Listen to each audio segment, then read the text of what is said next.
Thursday, September 14th, 2023, evening edition. Please pardon any visual and informational inaccuracies in this entirely AI-generated video. Good evening, dear viewers. I am your news anchor, Xander Voxius III. Thank you for tuning in to the Future of News, AGNDD Intellireport. As always, I will be assisted by my valued AI-generated colleagues in summarizing the news. Without further ado, here are the headlines of the day. China's iPhone ban seen as retaliatory move U.S. Putin discusses military cooperation with Kim Jong-un. Jets QB Aaron Rodgers heartbroken after Achilles tear. Clustering predicts structures at protein universe scale. Tina Trahan buys Brady Bunch house in Chicago. OBGYN with brain cancer hopeful for extended time. And more. But first, this day in history. September 14th in history. September 14th, 629. Emperor Heraclius enters Constantinople in triumph after his victory over the Persian Empire. Today's obituaries. Marcel Honorat Léon Agboton. Brief Wikipedia summary. Archbishop Marcel Honorat Léon Agboton, an 82-year-old Beninese Roman Catholic prelate, has passed away. He served as the Bishop of Kandy, Porto Novo, and Archbishop of Cotonou throughout his career. Lorch Faircloth, a former American politician and senator from North Carolina, has passed away at the age of 95. Faircloth served as a senator from 1993 to 1999 and was also the North Carolina Secretary of Commerce from 1977 to 1985. Luca Giustolici. Brief Wikipedia summary. Luca Giustolici, an Italian water polo player and Olympic bronze medalist in 1996, has passed away at the age of 53 after battling cancer. Rio Kapadia, 66, Indian actor, known for his roles in films such as Mumbai Meri Jaan, Kuda Hafiz and The Big Bull. Pat Nebo was a Nigerian production designer and art director. He contributed his talents to various films, including October 1st, 76, Being Mrs. Elliot, and Okafor's Law. He embarked on his career in 1993 and remained active in the industry until his passing on September 14, 2023. Ivan Pop, 85, Ukrainian Ruthenian historian, slavist and writer. General news. Mitt Romney announces he won't seek re-election as he calls for new generation of leaders. CNN. Utah Republican Senator Mitt Romney has announced that he will not seek re-election and called for a new generation of leaders while criticizing both President Joe Biden and former President Donald Trump. Romney, a vocal critic of Trump, cited issues such as rising national debt and the climate crisis as reasons for his decision. He also criticized his Republican colleagues for their continued loyalty to Trump. Romney emphasized that he will continue to fight for his beliefs until his term ends in January 2025. Putin talks military cooperation with Kim as North Korean leader endorses Russia's war on Ukraine.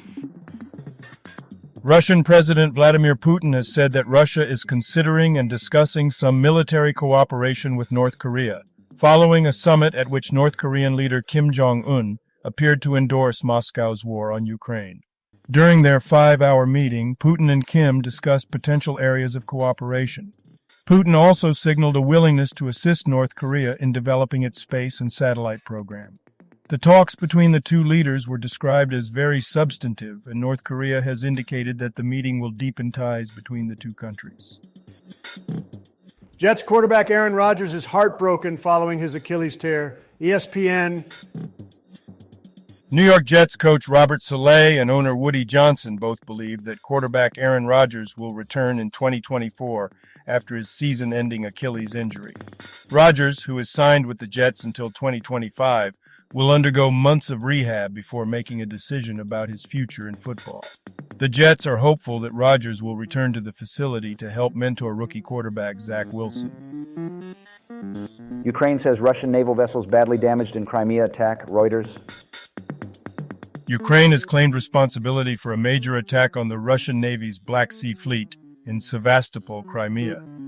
2 Russian naval vessels were seriously damaged, along with port infrastructure. Russia confirmed the attack and said that the vessels would be fully repaired, contradicting Ukraine's claim that they were likely beyond repair. This attack is seen as the biggest on Sevastopol since the 2022 invasion. The West has supplied Ukraine with weapons to defend against Russian forces. Business news? California lawmakers have sent a bill to the governor that mandates large businesses to furnish a comprehensive report of their carbon emissions. This development was reported by CNBC. California lawmakers have passed Senate Bill 253, the Climate Corporate Data Accountability Act. This bill would require large businesses in the state to disclose detailed information about their carbon emissions, including supply chain emissions. The bill is now awaiting Governor Gavin Newsom's signature. If it becomes law, it would be the first of its kind in the U.S. to mandate carbon emissions reporting. Supporters of the bill include Apple and Google, while the California Chamber of Commerce opposes it, citing increased costs and flawed reporting methods. According to Paul Dickinson, founder and chair of CDP, environmental disclosures are inherently different from financial accounting standards. China's Apple iPhone ban appears to be retaliation, U.S. says Bloomberg. The podcast, Exponentially with Azim Ajar, explores the potential future and the importance of critical thinking in turning innovative ideas into reality. By examining cutting-edge concepts, the show aims to provide clarity and understanding in the rapidly changing world of technology. 1,100 UAW members at Blue Cross Blue Shield, Michigan strike. Detroit News. Around 1,100 Blue Cross Blue Shield of Michigan employees, represented by the United Auto Workers, UAW, went on strike after failing to reach a new contract agreement. The strike was in response to issues such as outsourcing, unfair labor practices, and wage disparity. The UAW members were also protesting outside Blue Cross's Detroit headquarters. The strike came just before the possible strike of the Detroit 3 automakers by the UAW. The Blue Cross workers' contract expired at 12:01 a.m. on Wednesday, and the strike is expected to cause longer wait times for customer service. Science news. Russia has rolled out the Soyuz rocket to the launch pad in preparation for the upcoming astronaut launch to the International Space Station, ISS, on September 15th. Here are some photos of the event. The Soyuz 2, a rocket for the MS-24 mission, has been rolled out to the launch pad at the Baikonur Cosmodrome in Kazakhstan. The spacecraft will carry 3 crew members to the International Space Station to relieve crew members who have been delayed in returning to Earth. Clustering predicted structures at the scale of the known protein universe, Nature.com. The article discusses a structural clustering algorithm called FoldSeq that is used to cluster protein structures based on their structural similarity.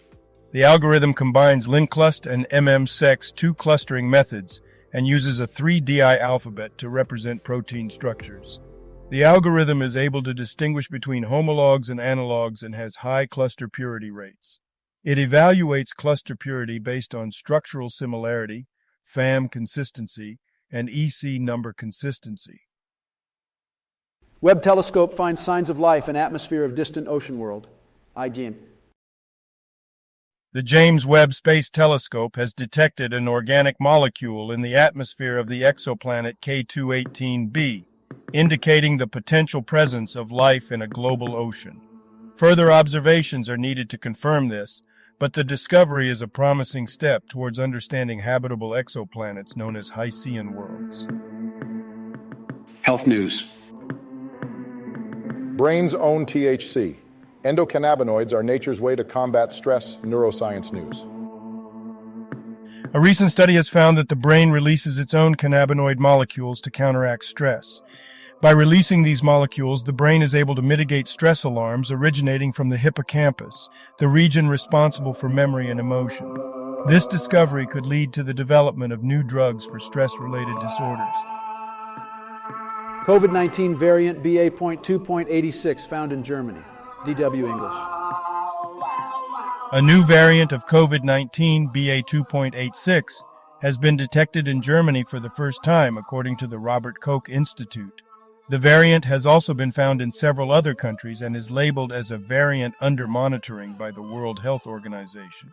Preliminary data suggests that vaccines offer protection against it, but there are concerns that it may be more capable of causing infection in people who have previously had COVID-19 or who have been vaccinated. Louisville OBGYN diagnosed with terminal brain cancer, hoping to get more time than I deserve. WDRB. Entertainment news. Tina Trahan is the Brady Bunch house buyer, Crane's Chicago business. The owner of the iconic Brady Bunch house, which recently sold for $3.5 million, plans to use it for fundraising events rather than live in it. She wants to preserve the authenticity of the 1970s style home and ensure it remains true to its TV appearance. Barbie sets Oscar campaign for original screenplay. Will the Academy agree? Exclusive. Variety. Greta Gerwig's film Barbie, which has grossed over $1.4 billion at the box office, will be campaigned for the Academy Awards for Best Original Screenplay and other categories. The film tells the story of Barbie's quest for answers about her existence in the real world. Ryan Gosling will also be submitted for Best Supporting Actor. The film has the potential to be nominated in multiple categories, including Best Picture and Original Score. Tearful Kourtney Kardashian calls Kim Kardashian witch. E! News! Thank you for watching this AGNDD Intellireport. Like, subscribe, and click the bell button to get notified during new uploads. And make sure to tune in next time. Stay safe and healthy. Cheers.